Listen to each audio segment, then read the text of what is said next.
Hello বন্ধুরা, তোমাদের কাছে আবারও নিয়ে এসেছি একটি সুস্বাদু রেসিপি। এই রেসিপিটি করার জন্য সাদা তেলের প্রয়োজন।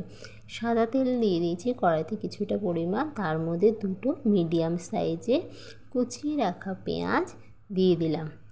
পুরো লাল লাল করে পেঁয়াজগুলিকে পুরো বেরেস্তার মতন করে ভেজে নিতে হবে।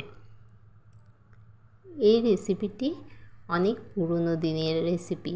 আমি এই রেসিপিটি অনেক দিনের আগে ঠাকুমাদের কাছ থেকে শুনে এই রেসিপিটি বানালাম।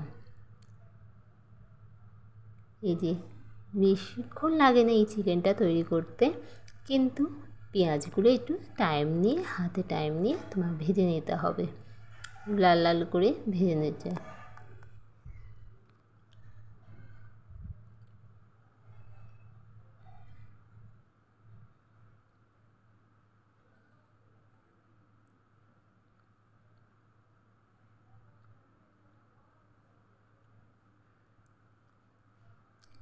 এই যে অলমোস্ট আমার বেরেস্তাগুলো ভাজা হয়ে গেছে। এবার আমি একটি পাত্রে এই বেরেস্তাগুলো তুলে নেব।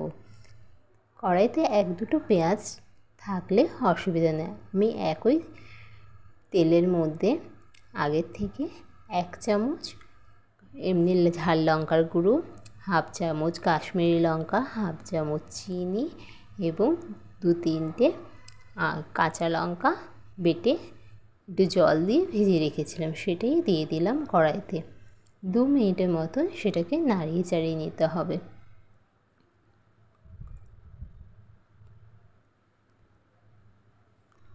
এদিকে আমি আগের থেকে ম্যারিনেট করে কিছুটা 2-3 মিনিটের মতন চিকেন রেখেছিলাম, ফুটিয়ে নিতে হবে। চিকেনগুলোর মধ্যে এদিকে আমি ছোট চামচ আগে থেকে ম্যারিনেট করে রেখেছি চিকেনগুলোকে। ছোট চামচ 1 চামচ রসুন, 1/2 কাপের মতন টক দই আর একটু লবণ দিয়ে আমি আধ ঘন্টার মতন এই চিকেনটাকে ম্যারিনেট করে রেখেছিলাম। এবার আমি এই চিকেনটা কড়াইতে দিয়ে দিলাম। কড়াইতে দিয়ে কিছুটা নাড়িয়ে চাড়িয়ে নিয়ে আমি এটাকে ভালো করে একে অপরের সাথে মাখিয়ে নিচ্ছি।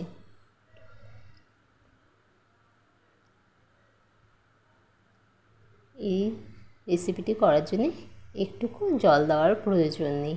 এই চিকেনগুলো থেকে একটু পরেই জল ছেড়ে বলতে না বলতে চিকেন থেকে জল ছেড়ে গেছে। আমি কিছুক্ষণ ঢাকা দিয়ে রেখেছি। এই যে বেরেস্তাগুলো রেখেছিলাম তার 3-4 ভাগে 3 ভাগ আমি বেরেস্তা এখন চিকেনটার মধ্যে দিয়ে দেবো, আর 1 ভাগ বেরেস্তা আমি রেখে দেবো। এই যে বেরেস্তাগুলো দিয়ে আমি আবারও ঢেকে রাখবো চিকেনটাকে। 15-20 মিনিট আমি চিকেনটাকে একটু নরম হওয়ার জন্য ঢেকে রাখবো। 15 মিনিট পর আবার আমি ঢাকনা তুলে কয়েকটা কাঁচা লঙ্কা ছিঁড়ে এই চিকেনটার মধ্যে দিয়ে দেবো, দিয়ে আবার একটু নাড়িয়ে চাড়িয়ে নেব।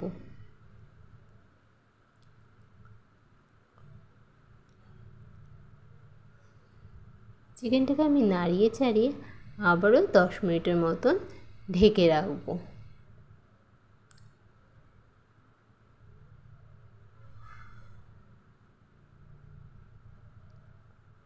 10 মিনিট পর আমি ঢাকনা তুলে আবার যে রেখে দেওয়া 1 ভাগ বেরেস্তা আমি সেগুলো দিয়ে দেবো। পুরো তৈরি আমার এই চিকেনের রেসিপিটি। তোমাদের কার কেমন লাগলো অবশ্যই কমেন্টে জানিও। তোমাদের এই রেসিপিটি ভালো লাগলে লাইক শেয়ার করে দিও বন্ধুদের মধ্যে, এবং সাবস্ক্রাইব করে আমার পাশে থেকো। গরম গরম ভাতে এটি